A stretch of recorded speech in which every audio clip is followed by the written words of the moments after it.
We were discussing Rayleigh's method, and for that, we know we have to use one formula. That's it. So a problem would be asked, and I will show you some typical examples of problems that you can get in your RTO exam. In your notes of Rayleigh's method, I have included some three very standard types of problems that can be asked in your exams. One type of problem is that of a cantilever beam and two masses M1 and M2. They are attached at two locations. So now this becomes a multi-degree of freedom system, and now you are going to vibrate this system in transverse direction. So we are talking about the transverse vibrations of this beam carrying two masses like this. So this beam is going to oscillate vertically while being fixed on the left hand side. And since there are two masses, this becomes a 2 degree of freedom system, or in general, you say this is a multi-degree of freedom system. Since there are two masses, there will be two natural frequencies. But Rayleigh's method being an approximate method, it will only give you the lowest natural frequency or the fundamental natural frequency. Now, all you need to do in order to solve such problems with Rayleigh's method is to know how to use this formula,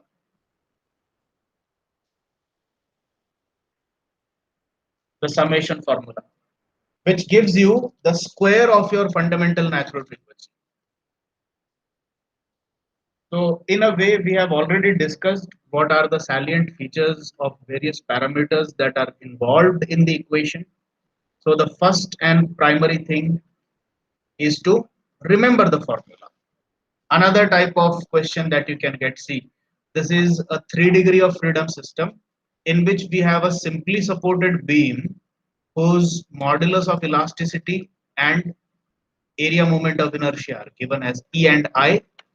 The lengths between, or the spacing between the positioning of the masses M1, M2 and M3 are all equal, L by 4, L by 4, L by 4, for a total length L of the beam, and masses are given as 1 kg each, length is taken as 1 meter.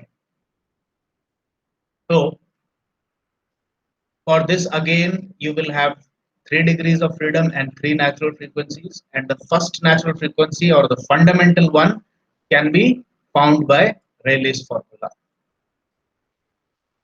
This is the third type in which you will be directly given spring mass systems. So we will discuss how to apply Rayleigh's method for typical problems involving beams. So if a beam is given, you will most probably be given either a cantilever beam or a simply supported beam. Apart from that, it's difficult that you will get some other type of beam. But for spring mass systems, you could either get a horizontal system like this, or you can get a vertical system like this. But it does not matter. In a vertical system, your arbitrary deflections or the arbitrary accelerations are small g in the downward direction, which are automatically applied by Earth's gravity. And if you have a horizontal system like this, then you have to apply the arbitrary acceleration g from your side. So you have to apply this acceleration if you have a horizontal system. Otherwise, everything remains the same. So I will show you the procedure by which we apply Rayleigh's method in a stepwise fashion for this particular problem. And I will give you some guidance on how to do the same for simply supported beams and cantilever beams.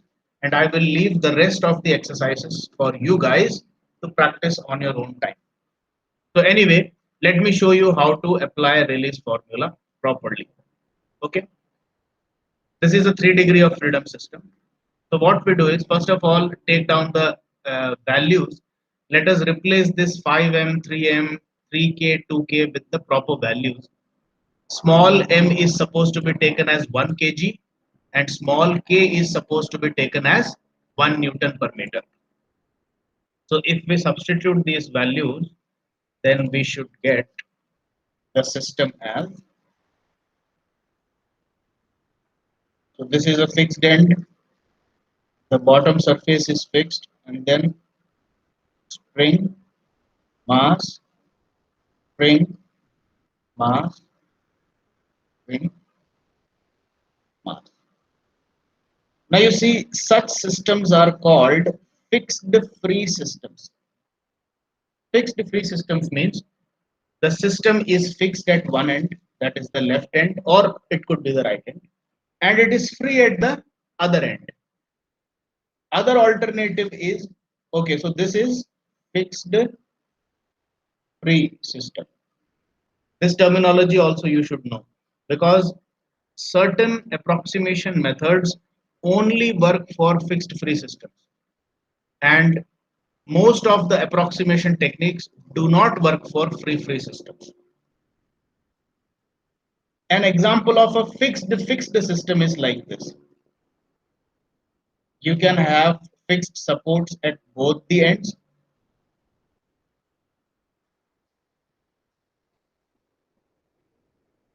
See, so this example is that of a fixed system. Another example is like this. This is called as a free system. That means the masses are free of any fixed supports on any of the sides. So it is totally free. And you also know such systems or free systems by another name. Can you recall the name?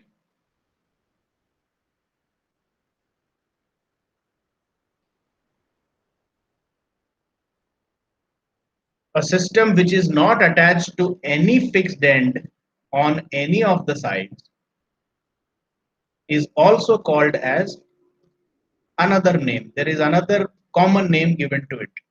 Does anybody remember the name? कौन कौन आए हैं अभी meeting में? हाँ, क्या बोलते हैं अमन, बताओ? Indefinite. Indefinite नहीं, semi definite. Yes, sir. Semi definite or degenerate system.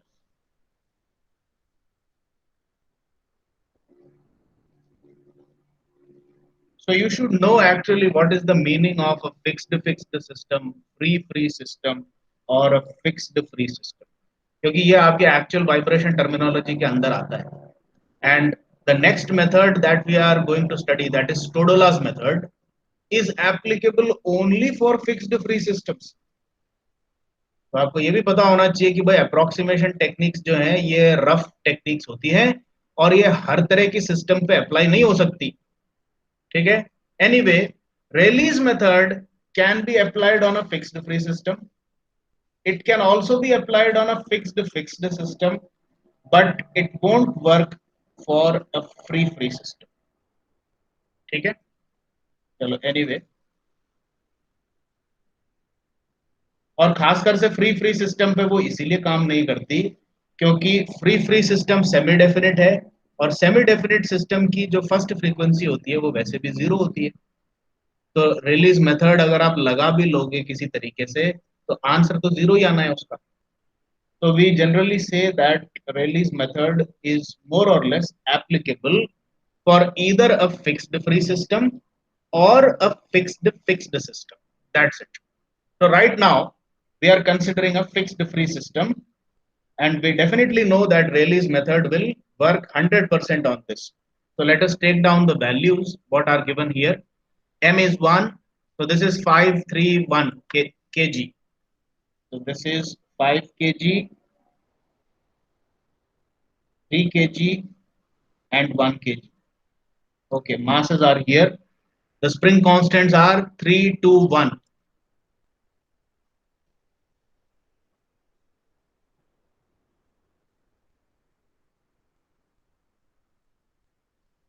This is your problem now.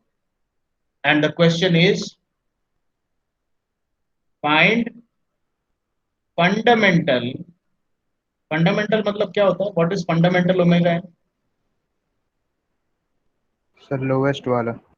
lowest natural frequency out of the three frequencies that this system will have. So using Rayleigh's method. ठीक है. Now what we do is, सबसे पहले तो क्या करने का है, आप ये डिफाइन करो कि I am defining y1 as the amplitude of my first mass, y2 as the amplitude of my second mass, and y3 as the amplitude of my third mass. If you simply draw y1, y2, y3 like this on your masses, then there is no need for you to explain it in writing in your answer sheet. तो आपको intelligently काम करना है, time save करना है, unnecessarily copy नहीं भरनी है. ठीक है, ये अपने आर्ट्स का सब्जेक्ट तो है नहीं, तो इसमें इंटेलिजेंट वर्किंग करनी है, टाइम सेव करना है, क्योंकि न्यूमेरिकल एग्जांपल्स में टाइम लग जाता है, सोचना पड़ता है. Anyway, apart from that, you also indicate कि I am giving an arbitrary deflection scenario. You have to create a deflection scenario for Rayleigh's method. ठीक है, ये मैंने नोट्स में भी आपको लिख के दिया हुआ है. Rayleigh's method की खासियत ये है कि आपको इसमें डिफ्लेक्शन सिनारियो पैदा करना पड़ता है. You have to create it. A deflection scenario has to be used to get deflections. ठीक है, और वो डिफ्लेक्शन सिनारियो कैसे अपन क्रिएट करते हैं, we by default give an acceleration of small g to each mass in the positive direction. बस आंख बंद करके मान लो कि बस यही है इनका एक्सेलरेशन. अब बताओ जो डिफ्लेक्शन होगा उससे क्या काम होता है. ठीक है, तो रेलीज मेथड में यही है, आर्बिट्ररी डिफ्लेक्शन जी देते हैं अपन हर मास को. ये तो शुरुआत का स्टेप है ही आपका. Now you draw it like this. Small g is the acceleration given to each mass in the positive direction. बस इतना सा आपने फिगर में बना दिया. अब आगे बताओ. Applying formula, omega n square is equal to summation I equal to 1 to 3. तीन masses हैं तो तीन बार summation होगा. What is it? mi g yi. This is the potential energy expression. And down bottom there is I equal to 1 to 3 summation. You have mi yi square. ये याद रखिएगा, मैंने आपको इसका डेरिवेशन लिख के दे दिया है. It's up to you to read it and understand. ये ऊपर वाला जो एक्सप्रेशन है, this is the potential energy, maximum potential energy of the system. और अगर मैं ओमेगा एन स्क्वायर को इससे मल्टीप्लाई कर दूं डिनोमिनेटर से, तो ये जो चीज है, this expression becomes the maximum kinetic energy of the system. And the overall premise of this equation is that we claim कि आपकी पूरे सिस्टम की जो मैक्सिमम पोटेंशियल एनर्जी होगी वो आपके पूरे सिस्टम की मैक्सिमम काइनेटिक एनर्जी के बराबर होगी numerically. And using that premise we construct this general equation of Rayleigh's method. इसके बारे में डिस्कशन मैंने किया नहीं है, मैंने बोला है कि आप खुद पढ़ें एक बार जो मैंने लिखा है. And if you do not understand, it is your responsibility to give me a call or discuss it with me in any of the live classes. और अगर आप नहीं पूछते हैं तो मेरी तरफ से तो मैं मानूंगा कि you have understood it and everything is okay. Although this is not the ideal condition for interaction between a teacher and a student, but given the problem that we are facing a shortage of time, this is the best that we can do. तो मैं आपको जो कम importance की चीजें हैं वो मैं आपके पर डे में शिफ्ट कर रहा हूं, और जो बहुत ज्यादा इंपॉर्टेंट है, जिसमें समझना है, प्रोसीजर है और तरीके से कैसे करना है ये समझना है, एग्जाम में कैसे लिखना है, वो चीजें मैं अपने एंड पे ले रहा हूं. So although this is not a very perfect scenario for a classroom teaching, this is what we are all stuck with. So we apply this formula. वापस से एक बार देखें, प्रॉब्लम ये दी हुई है, आपने y1 y2 y3 अपनी तरफ से फिगर में लगाया, स्मॉल g अपनी तरफ से फिगर में लगाया ताकि डिफ्लेक्शन सिनारियो क्रिएट हो जाए. And now what you have to do is express this formula like this. ठीक है, and now the given data, G equal to 9.81 meter per second square, M1 equal to 5, M2 equal to 3, M3 equal to 1. This is the given data. तो आपको ये पता है M1, M2, M3 पता हो गए, Y1, Y2, Y3 पता करने हैं. कैसे पता करते हैं? You make a template. Y1, Y2, Y3. This is equal to F1 A11 plus F2 A12 plus F3 A13. जब भी रेलेस मेथड लगेगा यही करना है आपको. फिक्स्ड प्रोसीजर है, कुछ भी डिविएशन नहीं है. बस डिविएशन सिर्फ इतना होता है कि A11, A12, A13 जो चीजें हैं वो आती कहां से है, ये आपकी इंडिविजुअल क्वेश्चन की सिनारियो पर डिपेंड करेगा. तो ये A11, A12, A13 इस प्रॉब्लम के लिए मैं कैसे निकालता हूं वो तो अभी मैं आपको बता ही दूंगा. और ये A11, A12, A13 अगर प्रॉब्लम ये ना हो, अगर आपकी प्रॉब्लम ये वाली आ जाए तो इसको निकालने के लिए थोड़े से फॉर्मूले अलग याद रखने पड़ेंगे. बीम फॉर्मूले चाहिए. अगर ये आ जाए तो इसके लिए बीम फॉर्मूले अलग लगेंगे. और अगर इस तरह का आ जाए तो कैसे करना है ये अलग तरीका होगा. तो तरीका A11, A12 निकालने का इस पर निर्भर करेगा कि प्रॉब्लम कैसी है. लेकिन जो रिलीज मेथड का प्रोसीजर है वो तो फिक्स है, उसमें यही करना है.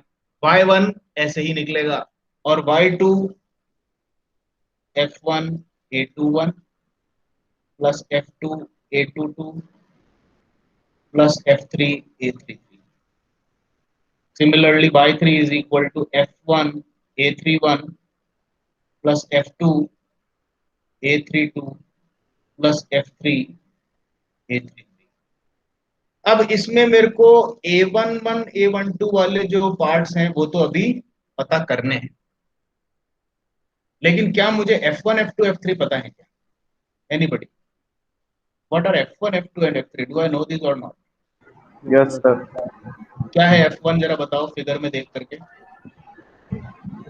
M1G.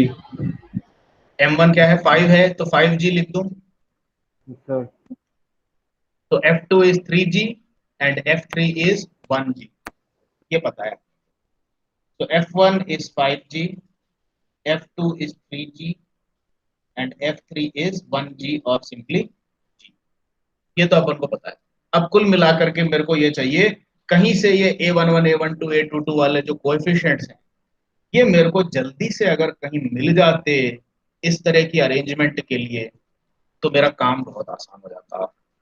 ठीक है. क्या सर, क्या बोला आपने सर अभी? मैं कह रहा हूं कि अपने को देखो Y1, Y2, Y3 बनाने के लिए अब और क्या क्या चाहिए.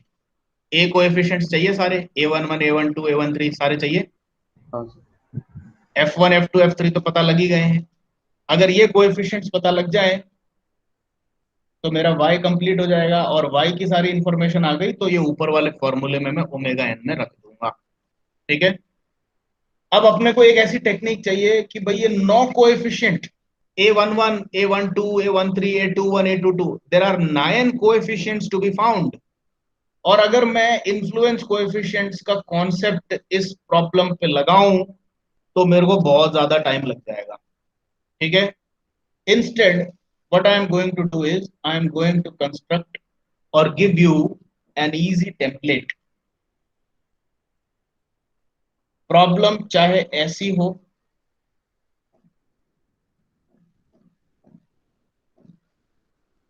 चाहे ऐसी हो,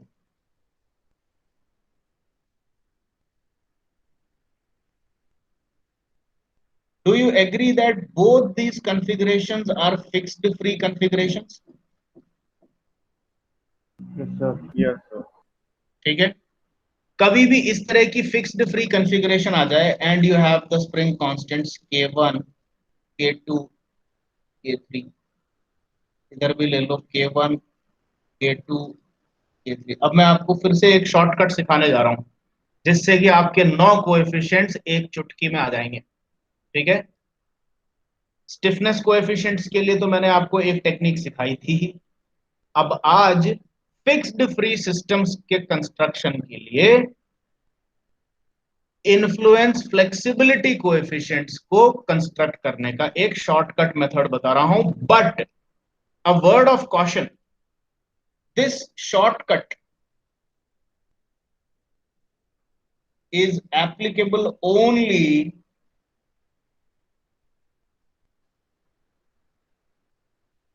for longitudinal deflections of fixed free systems. तो अगर ट्रांसवर्स डिफ्लेक्शन की प्रॉब्लम आ जाए, जैसा कि ये ट्रांसवर्स डिफ्लेक्शन है, देखो लॉन्गिट्यूडनल एक्सिस तो शाफ्ट की ये है और आपके मासेस के कारण डिफ्लेक्शन नीचे को होगा, तो this is a case of transverse deflection. Cantilever beam में फिक्स्ड फ्री तो दिख रहा है, लेकिन यहां पर भी लॉन्गिट्यूडनल एक्सिस तो हॉरिजॉन्टल है और आपका डिफ्लेक्शन हो रहा है वर्टिकल डायरेक्शन में, तो यहां पर भी नहीं लगेगा, यहां पर भी नहीं लगेगा। और अगर आपको यहां पर भी मैं एक फिक्स्ड एंड लगा करके दे देता, तो हालांकि ये तो लॉन्गिट्यूडनल डिस्प्लेसमेंट वाली प्रॉब्लम है, लेकिन चूंकि दोनों एंड मैंने फिक्स कर दिए तो यहां पर भी नहीं लगेगा। So you have to remember, कई बार आप जोश जोश में ये मत कहना कि हाँ भाई अब मेरे को सर ने एक ए मैट्रिक्स कंस्ट्रक्ट करने का शॉर्टकट सिखा दिया, मैं कहीं पे भी लगा लूंगा उसको। No, this is a word of caution. This shortcut that I am going to teach you is only and only for systems. Let us say आप तो ये मान लो स्प्रिंग मास सिस्टम होनी चाहिए और अगर फिक्स्ड फ्री है तो लग जाएगी, स्प्रिंग मास सिस्टम होनी चाहिए और अगर फिक्स्ड फ्री हॉरिजॉन्टल में है तो लग जाएगी, इसके अलावा और किसी पे नहीं लगेगी, ये याद रखना है आपको। ठीक है, now let me tell you what is the shortcut. I need the A matrix, the complete A matrix is required by me, क्योंकि ए मैट्रिक्स की सारी एंट्रियां मैं यहाँ यूज कर रहा हूं, देख लो A11 A12 A13 सारी ए मैट्रिक्स की एंट्रीज चाहिए मुझे। तो मैं बोल रहा हूं कि भाई पूरी ए मैट्रिक्स ही बना लेते हैं एक साथ, एक बार ए मैट्रिक्स बन जाएगी तो उसमें से उठा उठा करके वैल्यूज यूज कर लेंगे अपन। So A matrix is actually organised like this: A11 A12 A13 A21 A22 A23 A31 A32 A33। सबसे पहले A11 बताओ कितना होगा, एनीबडी अटेम्प्ट इट। ये फर्स्ट पोजीशन है, सेकंड पोजीशन है, थर्ड पोजीशन है। आप वर्टिकल सिस्टम को देख लो। A11 का मतलब क्या होता है?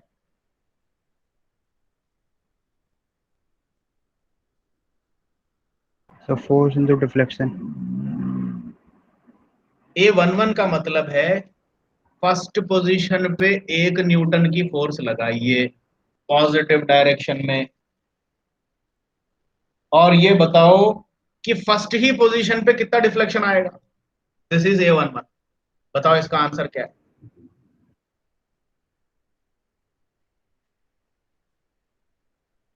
Deflection is force applied divided by 1/7. 1/K1 आएगा आंसर। ठीक है, अब मेरे को बताओ A22 का क्या मतलब है?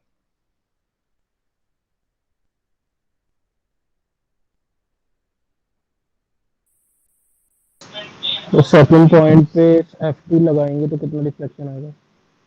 A22 का मतलब है कि अगर मैं सेकंड पोजीशन पे 1 न्यूटन लगाऊं पॉजिटिव डायरेक्शन में, तो सेकंड ही पोजीशन पे कितना डिफ्लेक्शन आएगा। अब ये पता करने के लिए आपको बेसिकली ये देखना है कि सेकंड पोजीशन से ऊपर दो स्प्रिंग हैं।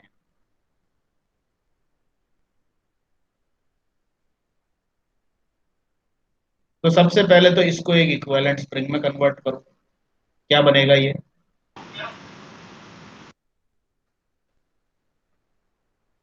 इसका कोई इक्विवेलेंट स्प्रिंग कांस्टेंट बता सकता है क्या? K1 into K2 divided by K1 plus K2. ऐसे लिख दूं क्या मैं? Yes, sir.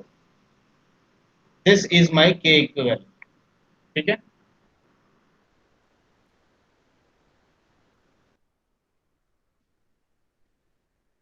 तो आप बताओ A22 की वैल्यू। 1 by K equivalent.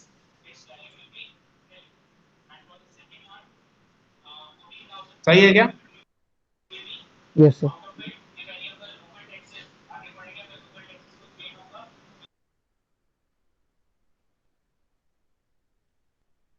अब मजे की बात देखिए, A33 के लिए मैं आपसे कुछ पूछूंगा ही नहीं, आप खुद देख लेना, यही आंसर आएगा। चेक करके देख। तो अब बताओ, क्या ये एक सिंपल पैटर्न नहीं हो गया? A11 है 1/K1, A22 है कि आपके सेकंड पोजीशन के ऊपर कितने स्प्रिंग्स हैं, K1 K2, दोनों को इन्वर्स करके ऐड कर दो, 1/K1 प्लस 1/K2। A33 निकालना है तो थर्ड पोजीशन से ऊपर देखो कितने स्प्रिंग है, K1 K2 K3, तीनों को इन्वर्स करो और ऐड कर दो, 1/K1 plus 1/K2 plus 1/K3। हो गया कि नहीं काम आसान? Yes, sir. अब देखो इसके आगे का काम और भी आसान है। Just look at what I am going to do. A matrix, तो डायगोनल एलिमेंट्स मैंने पता कर लिए। A11 कितना है, 1/K1। A22 कितना है, 1/K1 प्लस 1/K2। और A33 कितना है, 1/K1 plus 1/K2 plus 1/K3। अब बाकी की एंट्रीज देखना।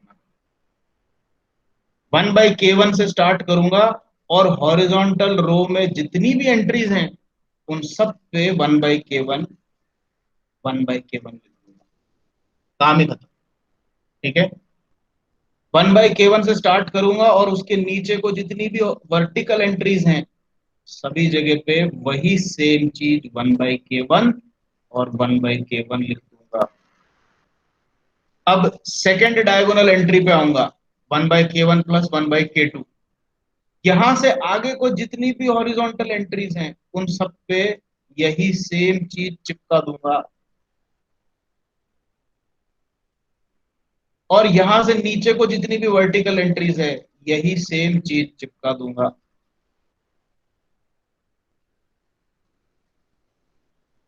Game over.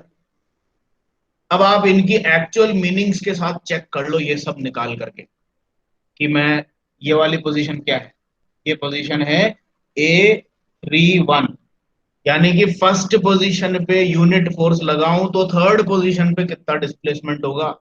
ये बोलता है उतना ही होगा जितना फर्स्ट पे हुआ था, 1/K1 ही होगा। क्यों? रीजन देख लो।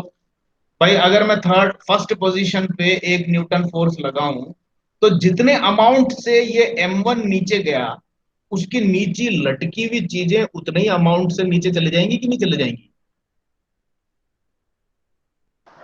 Yes, sir. तो ये प्योर लॉजिक है ये।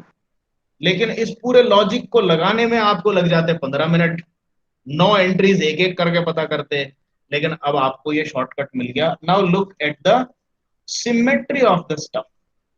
इसकी सिमेट्री देखें, ये अपने में ही एक खूबसूरत चीज है। Look at the symmetry. All you had to do was find the diagonal elements. एक बार डायगोनल एलिमेंट्स पता कर दिए, फिर फर्स्ट डायगोनल एलिमेंट पे आओ, इधर को कॉपी कर दो, इधर को कॉपी कर दो। सेकंड डायगोनल एलिमेंट में आओ, आगे को कॉपी कर दो, नीचे को कॉपी कर दो। थर्ड डायगोनल एलिमेंट पे आओ, इसके नीचे तो कोई एंट्री है ही नहीं, तो गेम ही यहीं पे खत्म हो गया। अब मेरे को ये बताओ, क्या फ्लेक्सिबिलिटी कोएफिशिएंट्स निकालने का शॉर्टकट स्टिफनेस कोएफिशिएंट के शॉर्टकट से भी आसान नहीं है क्या? और इवन डायगोनल एंट्रीज भी देखो कितनी आसान है। पहले पोजीशन के ऊपर कितनी स्प्रिंग है, सिर्फ एक ही स्प्रिंग है K1, तो 1/K1। दूसरे पोजीशन के ऊपर कितने स्प्रिंग है, K1 और K2, तो 1/K1 प्लस 1/K2। तीसरे पोजीशन के ऊपर कितने स्प्रिंग है, तीन स्प्रिंग है, K1 K2 K3, तो ये एंट्री हो गई 1/K1 plus 1/K2 plus 1/K3। तीनों एंट्री एक ही सेकंड में पता कर ली और आगे पीछे कॉपी पेस्ट कर दिया, जैसा मैंने अभी सिखाया था वर्टिकल और हॉरिजॉन्टल डायरेक्शन में। पूरी की पूरी मैट्रिक्स 2 सेकंड में तैयार हो गई। अभी सिखाया आपको 5 मिनट लगे, लेकिन अब आप इसको समझ के अपने आप करोगे तो आपको इसको करने में और इवन बना करके लिख लेने में भी 5 सेकंड से ज्यादा नहीं लगेंगे। Did you understand this or not? Clear हो गया? Yes sir. लेकिन वापस से याद दिला रहा हूं, this shortcut of creating the A matrix is applicable only for spring and mass systems with the fixed free end configuration। तो इस प्रॉब्लम पे भी नहीं लगेगा ये प्रॉब्लम देख रहे हो, क्वेश्चन नंबर 2। Yes sir. इस पे ए मैट्रिक्स ऐसे नहीं बना सकते आप, जैसे मैंने अभी आपको सिखाया है। एक्चुअली स्पीकिंग ये जो प्रॉब्लम है इसकी ए मैट्रिक्स बनाना is one of the toughest problems. हालांकि इसको आपके क्वेश्चन में रेलिस मेथड से दे सकते हैं, लेकिन फिक्स्ड कंडीशन की फ्लेक्सिबिलिटी मैट्रिक्स बनाना मुश्किल काम है। कोई बात नहीं, इसके भी मैं आपको 2 तरीके बता दूंगा, आपको जो तरीका पसंद हो उसको आप यूज कर सकते हो। एक तरीका तो ये है कि भाई फिक्स्ड एंड की के मैट्रिक्स तो जल्दी बन जाएगी ना, मानते हो कि नहीं मानते हो? फिक्स्ड हो, फिक्स्ड फ्री हो, फ्री फ्री हो, सबकी के मैट्रिक्स बन जाती है आराम से, 2 सेकंड में बन जाती है। ये मैंने आपको कल सिखाया था। अगर आपको किसी भी सिचुएशन में अगर ए मैट्रिक्स बनाने में प्रॉब्लम आ रही हो, आप तो सिर्फ उसकी के मैट्रिक्स बना लो साहब, और के मैट्रिक्स का इनवर्स फाइंड कर लो। हाँ, ये तकलीफ आपको उठानी पड़ेगी, लेकिन एक 3x3 मैट्रिक्स का इनवर्स निकालने में उतना टाइम नहीं लगेगा जितना एक्चुअली इस वाली प्रॉब्लम की नो इन्फ्लुएंस कोएफिशिएंट्स पता करने में आपको लग जाएगा। क्योंकि यहां पर आपके स्टैटिक्स अलजेब्रा और सब चीजों की भयंकर तरीके से इक्वेशंस यूज हो जाएगी, which I do not want to indulge you in, क्योंकि इस तरह की प्रॉब्लम से आपका डिमोटिवेशन हो जाएगा, यार ये तो बहुत टफ है। So I do not want to go into such situations. But in the direst of all situations, यानी कि अगर आपके पास कोई चारा ही नहीं रहे कि यार क्या करे, क्वेश्चन ये आ गया, अब इसकी मेरे को फ्लेक्सिबिलिटी इन्फ्लुएंस कोएफिशिएंट मैट्रिक्स यानी ए मैट्रिक्स बनानी नहीं आती, और सर ने कहा था कि फिक्स्ड है, तो मैं शॉर्टकट भी यूज नहीं कर सकता, तो क्या करूं? तो इसीलिए मैं आप सबसे रिक्वेस्ट करता हूं कि मैट्रिक्स इनवर्स निकालने की टेक्निक को अच्छी तरह से प्रैक्टिस करके चले जाओ। आप इस प्रॉब्लम की के मैट्रिक्स बना लो और उस के मैट्रिक्स का इनवर्स फाइंड कर लो, आपको ए मैट्रिक्स अपने आप मिल जाएगा। और अगर आप थोड़ी सी प्रैक्टिस कर लें, मैं ये कह रहा हूं, मैं आपको गारंटी दे रहा हूं, कोई सी भी 5 मैट्रिसेस उठा लो अपने 12th टेक्स्ट बुक्स में से या इंटरनेट से प्रॉब्लम उठा लो, 3x3 की मैट्रिक्स ले लो, ठीक है, और उसका इनवर्स, कोई से भी 5 मैट्रिसेस का इनवर्स निकाल के प्रैक्टिस कर लो। उसके बाद आपको 5 मिनट से ज्यादा नहीं लगेगा इनवर्स निकालने में। 3x3 की बात करो, 2x2 की मैट्रिक्स तो बहुत ही जल्दी इन्वर्ट हो जाती है, ठीक है। So please practice the calculation of inverse of matrices so that you are capable of constructing the A matrix for all situations। ठीक है, ये क्लियर हो गया? अब चलते हैं आगे।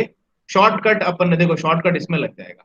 अगर ये क्वेश्चन मैंने आपको दे दिया एग्जाम में या आरटीयू में आ गया, देखो आरटीयू में आया ना ये, ठीक है, लेकिन ये मैट्रिक्स मेथड से था, लेकिन आरटीयू वाले अब अगली बार आपको ये सेम प्रॉब्लम रेलिस मेथड के लिए दे सकते हैं, ठीक है। तो चूंकि ये फिक्स्ड फ्री है, इसकी जो मैट्रिक्स है ए मैट्रिक्स, ये आप मेरी टेक्निक से 1 सेकंड में बना लीजिए, कोई दिक्कत नहीं है, ऐसे बन गई अपनी। ठीक है, अब इस टेक्निक को अगर मैं देखूं, मेरी ए मैट्रिक्स तो तैयार है, के की वैल्यूज लेके आ जाओ आप, K1 कितना है आपका, प्रॉब्लम में देखें, sorry, this is our problem. K1 है 3, K2 है 2 और K3 है 1। ठीक है, क्योंकि K को अपन ने 1 माना है। ये वैल्यूज लेके आ जाएं और जल्दी से इसको रिप्लेस करें। It is 3 2 1। Okay, K1 is 3, K2 is 2, K3 is 1। अब मैं रिप्लेस कर रहा हूँ इसमें, ठीक है।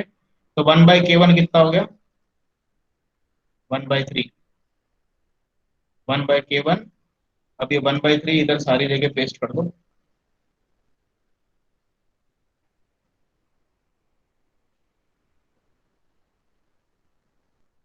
नेक्स्ट एंट्री क्या है, 1/K1 प्लस 1/K2, यानी कि ये क्या आ रहा है, 1/3 प्लस 1/2। ठीक है, 1/3 प्लस 1/2 कितना हो जाएगा, 5/6। 5/6।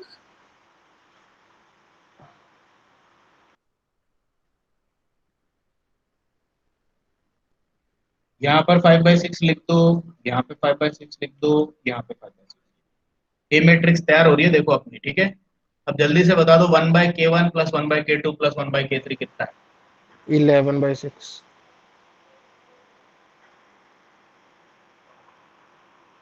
ए मैट्रिक्स आपकी तैयार हो गई, ठीक है।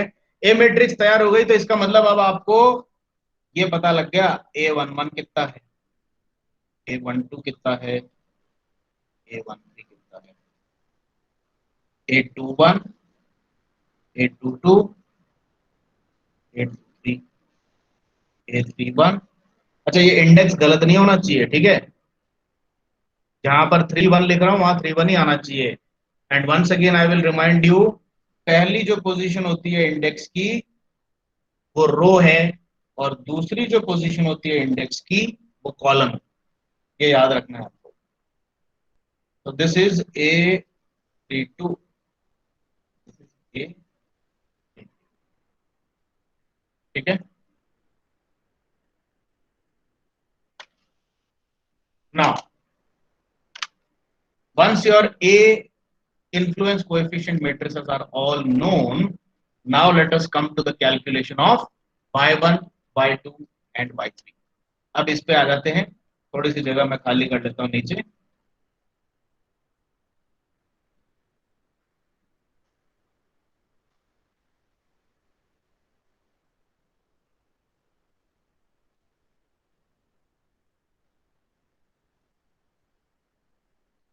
ओके,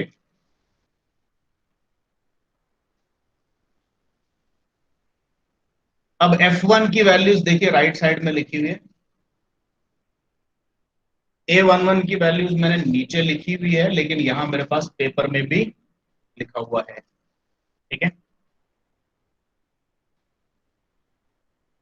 तो A11 की वैल्यू, A12 की वैल्यू, ये सारी वैल्यूज मैं कैप्चर करूंगा और इन इन जगह पर रख दूंगा।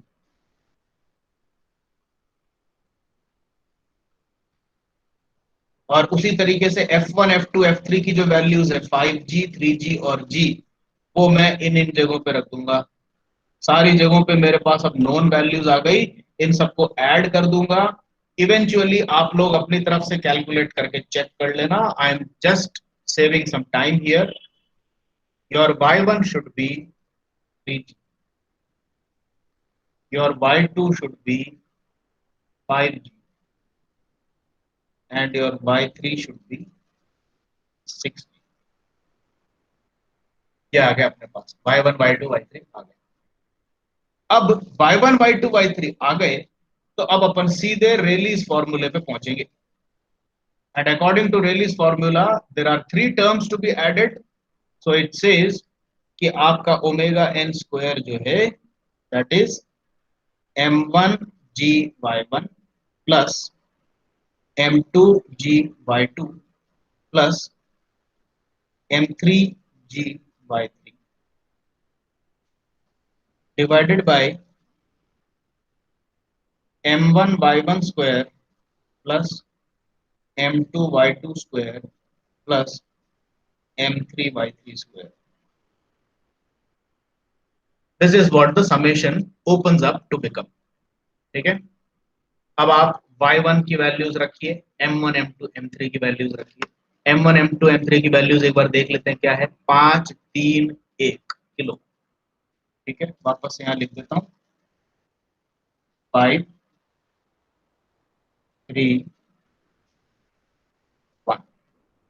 Now y y1 3g, y2 5g, y3 8। अब जल्दी से अगर मैं इसको यूज करूं तो मेरा क्या बनता है, m1g y1 कितना हो गया जरा बताओ, help me out in constructing these using the given values। m1g y1 कितना हो गया,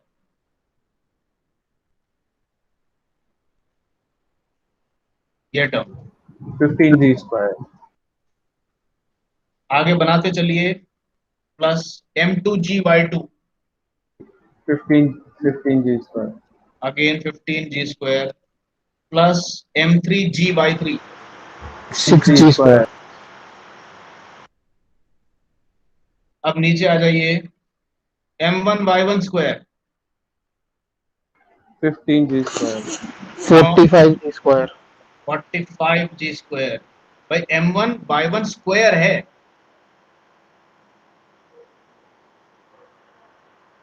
okay.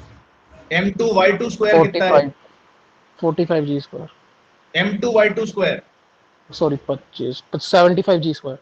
75g square. m3 y3 square 36g square. is 36, correct. अब देखिए,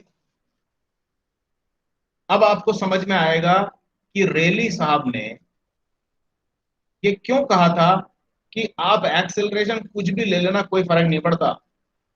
अब बाकी की दुनिया उसको जी लेती है, उसमें अपन कुछ नहीं कर सकते। अगर यहाँ पे मैंने जी की जगह पे acceleration A B C D कुछ भी ले लिया होता, अंधाधुंध 1 2 3 4 0.5 0.6 कुछ भी ले लिया होता, तो देखो कोई फर्क पड़ता क्या, ऊपर भी जी स्क्वायर कॉमन है, नीचे भी जी स्क्वायर कॉमन है, वैसे भी कैंसिल आउट होना है आपका, पूरा का पूरा गेम ही ऐसे ही हो गया। तो this is basically 15 plus 15 plus 6 G square divided by 45 plus 75 plus 36 G square. तो अब आपको समझ में आया कि एक्सेलरेशन चाहे कुछ भी होती, एंड में जाके तो कैंसिल ही होना है उसको, तो it does not matter. But as a matter of convention, convention का मतलब भाई पूरी दुनिया करती है भेड़चाल, हर जगह भेड़चाल खराब नहीं होती है, कुछ जगह पे भेड़चाल कम्युनिकेशन के लिए अच्छा होता है। तो भेड़चाल वर्ड को अपन ने बदनाम कर रखा है कि यार तुम देखा देखी कर रहे हो सबकी, लेकिन देखा देखी कुछ जगहों पे करना सही होता है। जैसे कि अगर आप यहाँ पे जी यूज नहीं करें और एग्जामिनर को कोई बहुत ज्यादा नॉलेज अगर है नहीं वाइब्रेशन इंजीनियरिंग की, देखो मैंने आपको कहा है there is always a possibility कि जो आपका पेपर चेक कर रहा है, ये मैंने शायद आपके साथ में डिस्कस किया भी है एक बार, जो आदमी आपका पेपर चेक कर रहा है वो जरूरी नहीं है कि वो वाइब्रेशन पढ़ाता हो या उसने कभी भी वाइब्रेशन पढ़ाई हो, उसके हाथ में बस एक सॉल्यूशन मैनुअल होगा और वो किसी यूनिवर्सिटी में जो कि टीचर है तो वो आपकी कॉपी चेक कर सकता है। और अगर उसके सॉल्यूशन में तो जी लिखा हुआ है साहब और आपके आंसर में कहीं जी नजर नहीं आया तो बोलेगा गलत है, आपके नंबर कट जाएंगे। तो इसीलिए कन्वेंशंस को फॉलो करना अच्छा है at most of the places. So आप अपनी तरफ से कोई एक्स्ट्रा स्मार्टनेस ना दिखाएं, आपको पता है कि जी के अलावा कोई भी एक्सेलरेशन चल जाएगा, but please stick with the acceleration G. Okay, so this is your final answer, omega N square की वैल्यू आप सारा अब इसको सॉल्व कीजिए, you cancel it out, your final value of omega N जरा बताना यार कितना आ रहा है, मेरे पास कैलकुलेटर 0.23। ओमेगा एन स्क्वायर की या अंडर रूट लिया क्या आपने, नहीं sir, under omega root, N square. Under root लेके बताओ। 0.480। 0.480 radians per second. This is the answer that you get. Let us check our answer. 0.48 radiance पर सेकेंड। आपका आंसर सही है। अब आपको क्लियर हो गया क्या अपन ने गेम खेला है इसमें पूरा, ठीक है। अब देखो, अब आपको बस थोड़ा सा एडिशनली मैं इतना और समझाऊंगा कि अगर ऐसी प्रॉब्लम आ जाए तो आप कैसे सॉल्व करेंगे। प्रोसीजर पूरा वही सेम है, ठीक है। सिर्फ A11 A12 कैसे निकालना है उसका प्रोसीजर अलग है, और ये पूरा मैंने नोट्स में आपको बना करके दे रखा है। For example, let us take the case of a cantilever beam. देखो, इस तरह की फिक्स्ड फ्री एंड आ जाए हॉरिजॉन्टल में या वर्टिकल में, तब तो आपकी खुशहाली खुशहाली है। क्यों? क्योंकि ए मैट्रिक्स 2 सेकंड में बन जाएगा। कोई फॉर्मूला भी याद नहीं करना, सीधे सारे वन बाय वन करके ये पूरी सीरीज बना दो, खत्म ही है पूरी कहानी। ये बना, इधर से इधर कॉपी किया, ये बनाया, इधर से इधर कॉपी किया, ये बनाया, खत्म। लेकिन अगर कैंटिलीवर बीम आ जाए,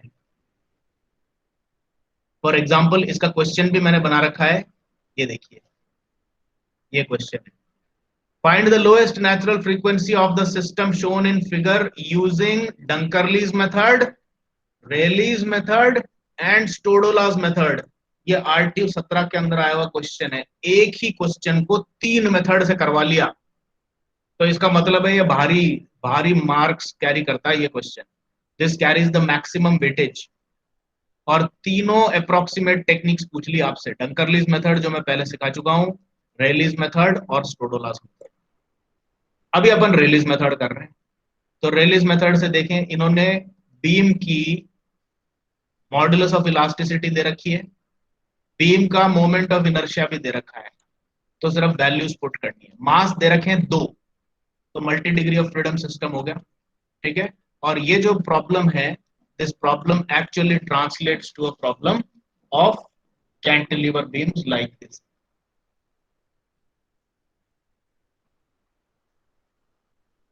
यहाँ पे F1 लगा, यहाँ पे F2 लगा।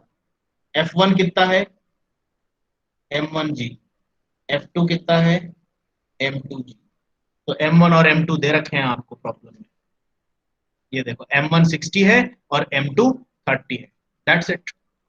अब आपको क्या करना है, देखो इस प्रॉब्लम के लिए फटाक से, जैसे ही मेरे पास ये प्रॉब्लम आई, मैं तो क्या करूंगा, ज्यादा दिमाग नहीं लगाना, सीधे मेरे को पता है omega N square is summation, 2 ही मासेस हैं, तो I equal to 1 to 2 MIG by I divided by summation I equal to 1 to 2 MI by I square. यही है, स्टैंडर्ड फॉर्मूला है। और ये वाई आई कैसे निकलते हैं, उसका भी फिक्स है सब कुछ। y1 y2 दो लिखे, अब 2 की मैट्रिक्स है, ये सिर्फ 2 ही पोजीशंस हैं, तो y1 y2 y3 नहीं आएगा, सिर्फ y1 y2 आएगा। और इसको f1 a11 f2 a12 और y2 जो है f1 a21 plus f2 a22। बनेगा कि नहीं बनेगा ऐसा का ऐसा सेम फॉर्मेट? बताओ। देखो, 3 होते तो मैं 3 तक एक्सटेंड करता, 2 ही हैं तो यहीं तक रहेगा काम। राइट और रॉन्ग? क्लियर हो रही है कि नहीं हो रही यस प्रॉब्लम? सर। है ना। अब देखो, यस F1 F2 तो पहले ही पता कर लिया अपन ने, गिवन ही है आपको एक तरह से। M1 M2 दे रखे हैं, तो F1 F2 तो पता ही है, वी नो दैट। अब क्या रह गया, ये पता करना है।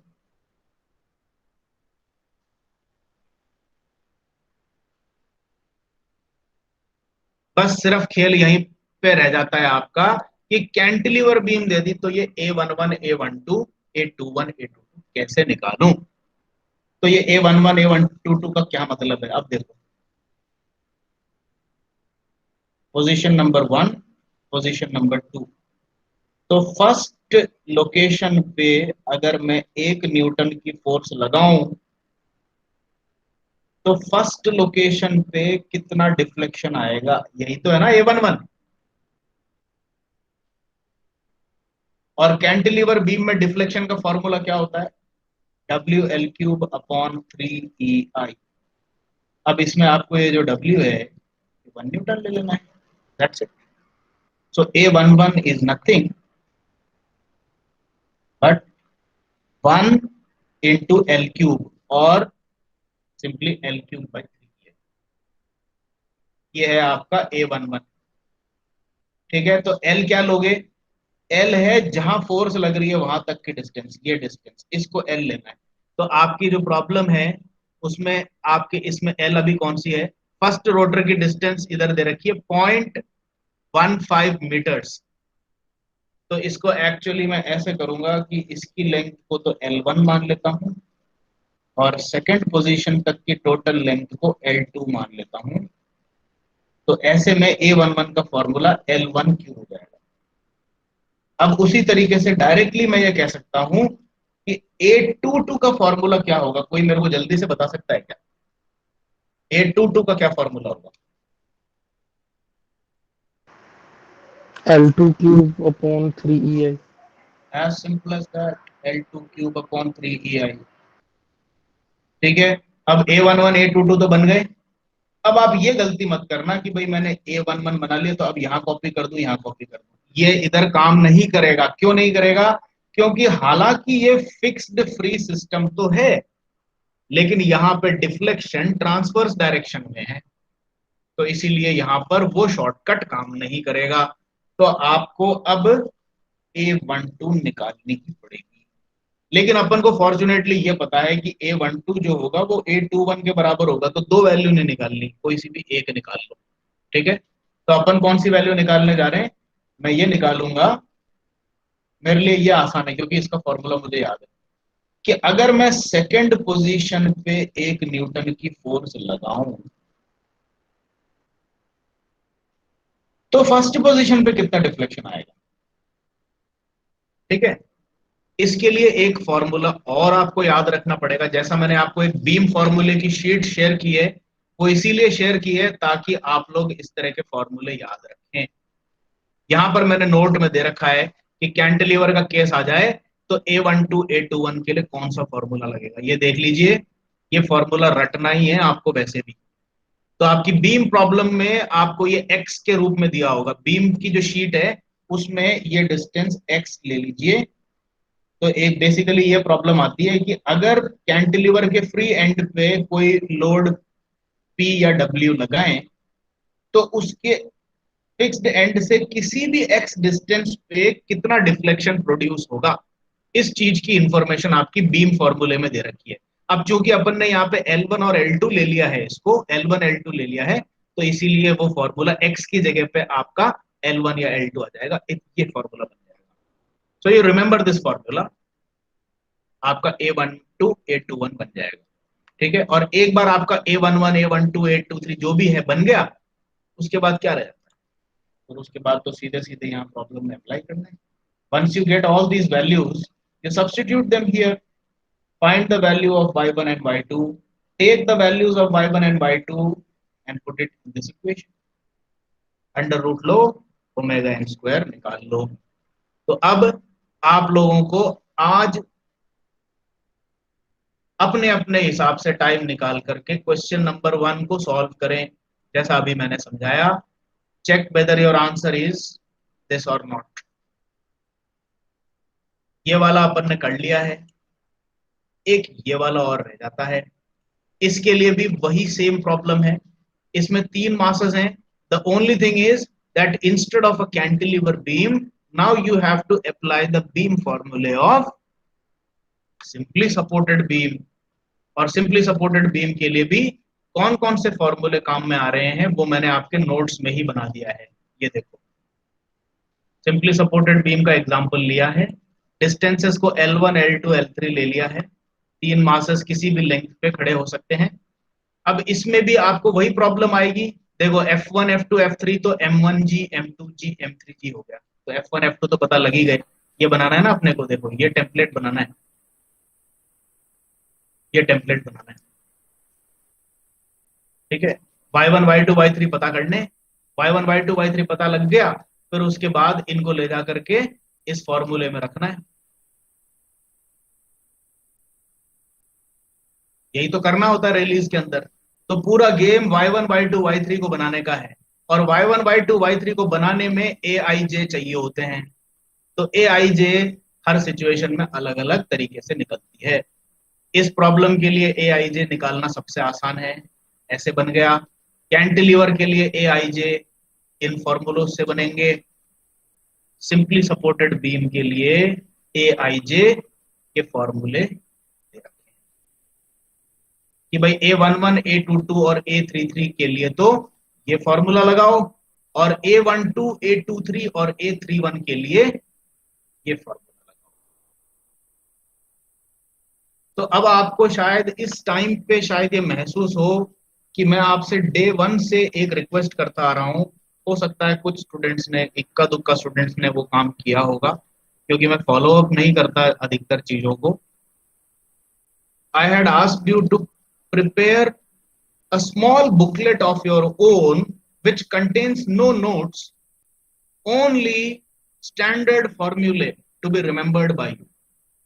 वो अभी भी लेट नहीं हुआ है, आप लोग स्टार्ट कर लीजिए। अभी कोरोना से अपन लोग उभर रहे हैं, कल से मोस्ट प्रोबेबली कॉलेज खुल रहे हैं आपके, ठीक है। You guys won't be called, but teachers will be called with 50% of attendance, alternatively या ऐसा कुछ अरेंजमेंट होगा मे बी। बट कल परसों से तो कॉलेज खुल रहे हैं, तो अब आप मान लो कि देख लो, अब तेजी से सारे स्टेट्स ओपन अप कर रहे हैं।